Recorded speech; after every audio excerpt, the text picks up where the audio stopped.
Mitt Romney taking aim at President Obama over the economy today. He also took a jab at the president over his relationship with President Bill Clinton, hinting about bad blood between Obama and the Clintons during the 2008 campaign. Joining us to talk about it, Democratic strategist Robert Zimmerman and Republican strategist Lenny McAllister. Good to see both of you guys here. Let's talk about this first topic here. A campaign stop in Iowa. Romney talks about the fact that you had President Obama rejecting Clinton's stand against big government. I want you to listen to what he said. President Obama tucked away the Clinton doctrine in his large drawer of discarded ideas, along with transparency and bipartisanship. It's enough to make you wonder if maybe it was a personal beef with the Clintons, but probably it runs much deeper than that. Ouch. I want to start off with you. Well, we just lost Lenny, so I'll start off with Robert. Robert, so 2008, South Carolina, the Congressional Black Caucus debate, they were going at it. Obama and Hillary Clinton, of course. There was bad blood, and in the weeks prior to that, Bill Clinton was coming out and saying some pretty harsh things about Obama. Do you think that this actually works for Romney in any way to remind people that, look, it wasn't all rosy back then? Look, Governor Romney's comments are the kind of snide gossip that would impress TMZ.com or for that matter, Perez Hilton's website. But it really has no place in any intelligent discussion of the issues because for people with real lives, they're not going to focus on that kind of nonsense. They want to focus on what Governor Romney's budget represents for them. After all, independent sources like the Center for the Responsible Federal Budget pointed out that the Romney budget increases the national deficit even more than it presently exists. And Governor Romney...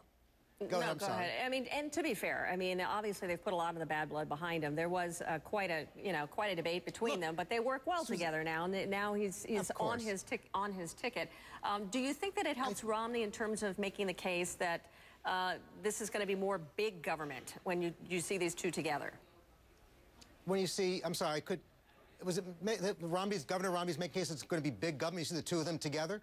When you see Bill Clinton and President Obama together, when you see those two together campaigning together, do you think it helps Romney in any way to make the case that this is going to be more about big government, big spending? No, I think it's really Governor Romney trying to avoid discussing his economic record and his own program. For that matter, the Clinton-Gore presidency was an historically successful presidency, and it brought us record economic growth. So I think, obviously, President Obama, being with President Clinton, works to his advantage. And also, very frankly, we all know President Clinton's so effective at communicating the issues and how they affect people's lives directly. So we've seen President Clinton being probably President Obama's best surrogate in the country and being probably most effective on his behalf. I think the real issue is trying to shift the focus and trying to shift the debate. Because obviously Democrats want to make an issue of Governor Romney's budget. He wants to try to make the focus on President Obama. And Robert, we would have you play the Republican side since Lenny isn't here, but that's okay. I want to show you something that's really. I can never measure up to Lenny, but I can try to give his perspective. Okay. Well, we'll try to get Lenny back. But in the meantime, I want to show you this because this is really got everybody's attention here. This is the New Jersey Governor Chris Christie, and of course the Mayor of Newark, Cory Booker, a lot of people's favorite folks because he tweets all the time. This is a little parody that they did. And I want you to take a look at the two of them and the VP buzz that is surrounding Christie and how he deals with this. Hey, listen, I got to get going. I think we might have a flat tire here. All right, I'll hang up first. Goodbye. Hey, Gov, sit tight. I got this. Booker! Absolutely. Governor, stand back! I got this. Booker. Governor Romney. Governor Romney. Yes, that was me running into the fire. Yes, I do shovel snow as well. Yes, you're very persuasive, but I'm not a number two guy. I'm not a background singer. Mitt, sir, with all due respect, I know you need a big... Excuse me, Mayor. I got this.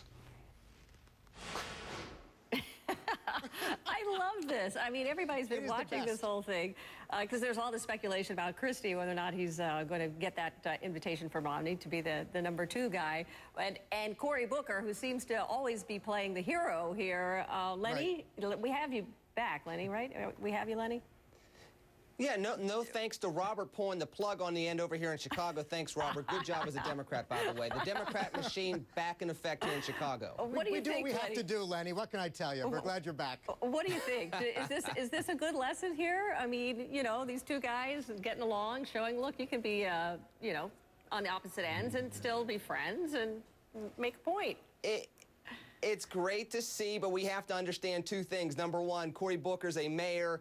Governor Christie's the governor of his state. And number two, let's see what happens if they actually run against each other when Governor Christie's up for re-election. That's when you start to see, hey, does this good tone go over to a great campaign where they're tussling with each other, but there's above-the-board fighting, or do we go right back into the type of politics that we've been used to seeing over the last 10 years? Hopefully, this type of tone can permeate throughout the nation where people can laugh at each other, disagree as people on opposite ends of the political spectrum, and be able to be on CNN without Robert Zimmerman pulling the plug out on me again. You know something, Lenny? Lenny, I've got to tell you, I think you'd agree with me. Every member of Congress, every Democrat should team up with a Republican and do a video like that. I think it'd be a great, as we say, educational moment, a great learning moment. I think that everyone should go on CNN.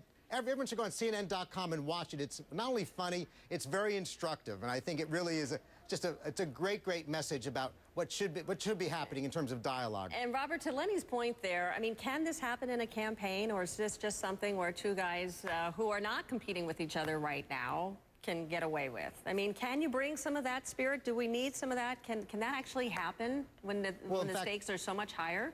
You know something? We have to have more of that spirit for the future of our democracy. And I think it's worth noting that many you know, we always hear, and the media always focus on the tough, biting comments in a campaign, but many of them are issue-oriented. Certainly the Clinton-Obama campaign was a very, very tough competition, but it really stayed focused on issues, and in fact, you saw how well the Democratic Party unified at the end of that process. And I think we've seen that in Republican examples, too. All right, we're running out of time. Lenny, you got a last word here since we lost you before. Well, you know what? Last word would be, I think Robert's right. If we can get some bipartisanship on how we're going to be statesmen moving forward, we can fix this country and elevate it to the standard that we're used to having here in the 21st century. But it really boils down to who wants to be statesmen and who just want to be politicians. All right. Absolutely. Well said. All right. A little bit of bipartisanship here. I'm glad he got his sound back. We're not going to do that to you anymore, Lenny. We promise. This is a series.